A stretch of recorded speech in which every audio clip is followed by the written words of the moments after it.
ជំរាបសួរបងប្អូនទាំងអស់គ្នាសូមស្វាគមន៍មកកាន់វីដេអូថ្មីសម្រាប់វីដេអូនេះដែរខ្ញុំនឹងបង្ហាញបងប្អូនអំពីគន្លឹះនៃការ boost like TikTok ឬក៏បេះដូង TikTok របស់បងប្អូនសម្រាប់បងប្អូនដែលចង់ឲ្យវីដេអូ TikTok របស់បងប្អូនមាន like ឬក៏បេះដូងច្រើនបងប្អូនអាចធ្វើតាមវីដេអូនេះបានសម្រាប់ការធ្វើនេះដែរគឺអត់ពិបាកទេបងប្អូនគឺយើងគ្រាន់តែត្រូវការ link វីដេអូ TikTok ណាមួយរបស់បងប្អូនយកមកផានៅក្នុង website គឺជាការស្រេចហើយសម្រាប់ការធ្វើនេះដែរគឺខ្ញុំធ្វើនៅក្នុង website ខ្មែរ SMM អញ្ចឹងដើម្បីកុំឲ្យខាតពេលយូរយើងចូលមកធ្វើទាំងអស់គ្នាតែម្ដងជាដំបូងបងប្អូនគ្រាន់តែចូលមកក្នុង account TikTok របស់បងប្អូនជាមុនសិនមកដើម្បីចូលមកយក link ជាមុនសិនបងប្អូនហើយបងប្អូនធ្វើការជ្រើសរើសវីដេអូណាមួយដែលបងប្អូនចង់ដាក់ like ឬក៏បេះដូងហ្នឹងបងប្អូនជាក់ស្ដែងសម្រាប់ខ្ញុំគឺខ្ញុំនឹងចូលមកក្នុង account TikTok មួយនេះបងប្អូនហើយបន្តមកទៀតខ្ញុំនឹងធ្វើការជ្រើសរើសវីដេអូណាមួយដែលខ្ញុំចង់ដាក់ like ឬក៏បេះដូងហ្នឹងបងប្អូនឧទាហរណ៍ថាសម្រាប់ខ្ញុំគឺខ្ញុំធ្វើការជ្រើសរើសវីដេអូមួយនេះពេលដែលបងប្អូនចុចទៅលើវីដេអូហ្នឹងហើយបងប្អូនឃើញសញ្ញាព្រួយនៅខាងក្រោមដៃហ្នឹងអត់បងប្អូនចុចទៅលើសញ្ញាព្រួយហ្នឹងមកដើម្បីចូលទៅ copy link បងប្អូនចុចទៅលើពាក្យ copy link ហ្នឹងមកបន្ទាប់ពីបងប្អូនចុច copy link ហើយបងប្អូនអាចធ្វើការចេញពីក្នុង account TikTok របស់បងប្អូនសិនដើម្បីចូលទៅក្នុង website វិញម្ដងសម្រាប់របៀបនៃការចូលទៅក្នុង website ហ្នឹងដែរគឺបងប្អូនគ្រាន់តែចូលទៅក្នុង browser ណាមួយដែលបងប្អូនមានបើសិនជាបងប្អូនមាន Safari បងប្អូនក៏អាចចូលតាមរយៈ Safari បើសិនជាបងប្អូនមាន Chrome បងប្អូនក៏អាចចូលតាមរយៈ Chrome បានដូចគ្នាហើយបងប្អូនក៏អាចចូលតាមរយៈ Google បានដូចគ្នាបងប្អូនជាក់ស្ដែងដោយសម្រាប់វីដេអូនេះដែរគឺខ្ញុំធ្វើការចូលតាមរយៈ Google បងប្អូនបន្តមកទៀតបងប្អូនគ្រាន់តែសេចពាក្យថាខ្មែរ SMM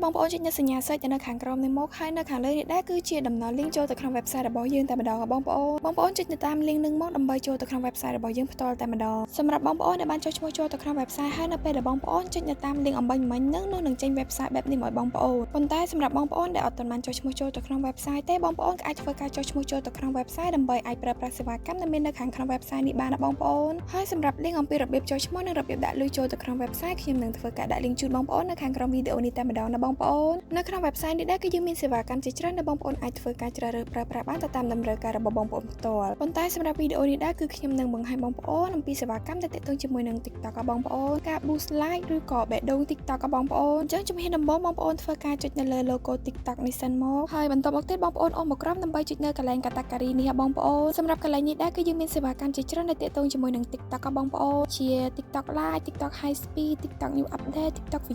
View Story គឺយើងមានច្រើនណាស់បងប្អូនប៉ុន្តែសម្រាប់វីដេអូនេះដែរគឺយើងនឹងធ្វើទាក់ទងជាមួយនឹង Live TikTok របស់បងប្អូនអញ្ចឹងបងប្អូនចុចនៅលើសេវាកម្មដែលមានឈ្មោះថា TikTok Live នឹងមកបន្តមកទៀតបងប្អូនមើលនៅកន្លែង service សម្រាប់កន្លែង service នឹងដែរគឺបងប្អូនធ្វើការជ្រើសរើសសេវាកម្មបន្តទៀតសម្រាប់នៅក្នុងនេះដែរគឺយើងមានសេវាកម្មជាច្រើនដែលបងប្អូនអាចធ្វើការជ្រើសរើសបានទៅតាមតម្រូវការរបស់បងប្អូនផ្ទាល់ហើយសម្រាប់សេវាកម្មនីមួយៗនឹងដែរគឺសុទ្ធតែជាសេវាកម្មដែលមានតម្លៃធូរថ្លៃទាំងអស់បងប្អូនដល់$1ទេនៅក្នុង1000 like បងប្អូនអញ្ចឹងហើយសម្រាប់សេវាកម្មទាំងអស់នឹងដែរបងប្អូនស្រឡាញ់ឬក៏ពេញចិត្តនៅសេវាកម្មមួយណាបងប្អូនអាចធ្វើការជ្រើសរើសសេវាកម្មមួយនឹងបានបើសម្រាប់ខ្ញុំគឺខ្ញុំនឹងធ្វើការជ្រើសរើសសេវាកម្មដែលមាន ID កូដ10កូដ271នឹងបងប្អូនសម្រាប់សេវាកម្មដែលខ្ញុំបានធ្វើការជ្រើសរើសនឹងដែរគឺបងប្អូនរងចាំរយៈពេលត្រឹមតែ17នាទីបន្ទាប់ពីបងប្អូនចុច submit ហើយនឹងលទ្ធផលឲ្យបងប្អូនហើយចំណុចបន្តមកទៀតបងប្អូនមើលនៅកន្លែងប្រអប់ link សម្រាប់ប្រអប់ link នឹងដែរគឺខ្ញុំនឹងធ្វើការផាស link ដែលខ្ញុំបាន copy ពីដើមវីដេអូមកបងប្អូនសម្រាប់បងប្អូនដែលអត់ទាន់បាន copy link វីដេអូទេបងប្អូនក៏អាចចូលទៅក្នុង account TikTok របស់បងប្អូនហើយបងប្អូនជ្រើសរើសវីដេអូណាមួយដែលបងប្អូនចង់ដាក់ like បន្តមកទៀតបងប្អូនចុច copy link ដើម្បីយកមកផាសនៅក្នុង website នេះវិញសម្រាប់របៀបនៃការផាស link នៅក្នុង website នឹងដែរគឺអត់ពិបាកទេបងប្អូនគឺយើងគ្រាន់តែសកត់ទៅលើប្រអប់ link នឹងលោតអក្សរផាសឲ្យបងប្អូនអញ្ចឹងបងប្អូនចុចទៅលើអក្សរផាសនឹងទៅគឺបងប្អូនអាចផាស link នឹងបានហើយបន្ទាប់ពីបងប្អូនធ្វើការផាស link ឲ្យអស់ហើយបងប្អូនមើលបន្តនៅកន្លែង quantity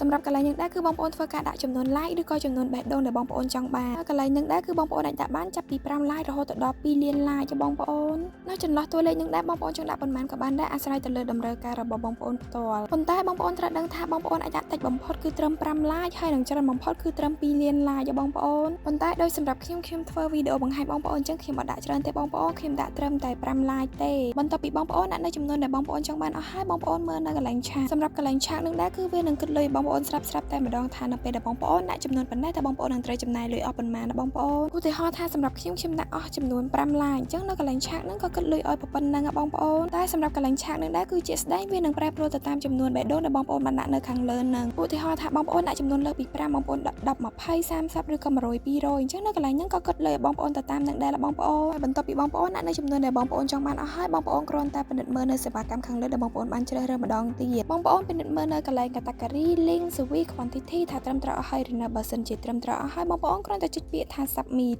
បន្ទាប់ពីបងប្អូនចុច submit ហើយនៅលើវិក័យប័ត្របែបនេះមកបងប្អូនគឺមានន័យថាការបញ្ជាទិញរបស់បងប្អូនគឺត្រូវបានទទួលយកសម្រាប់សេវាកម្មនេះដែរគឺបងប្អូនរងចាំរយៈពេល17នាទីបន្ទាប់ពីបងប្អូនចុច submit ហើយនោះនឹងដឹងលទ្ធផលឲ្យបងប្អូនតែនៅក្នុងកំឡុងពេលរងចាំនឹងដែរគឺខ្ញុំអត់តម្រូវឲ្យបងប្អូននៅខាងក្នុង website នឹងទេបងប្អូនគឺអាចធ្វើការ clear website ចេញបានហើយសម្រាប់វីដេអូអំពីរបៀបនៃការបួស live TikTok ក៏បញ្ចប់តែត្រឹមនោះសម្រាប់បងប្អូនដែលអត់ទាន់នៅត្រង់ចំណុចណាទេបងប្អូនក៏អាចត្រឡប់ទៅមើលវីដេអូពីដើមមកវិញបានណាបងប្អូនហើយក៏សូមអធិស្ឋានបងប្អូនទាំងអស់គ្នាសម្រាប់ពាក្យសម្ដីលើសលួសឬក៏មិនសមរម្យនៅត្រង់ចំណុចណាឬក៏សម្ដីរំខានណាមួយសូមអរគុណបងប្អូនទាំងអស់គ្នាសម្រាប់ការទស្សនាជួបគ្នានៅវីដេអូក្រោយ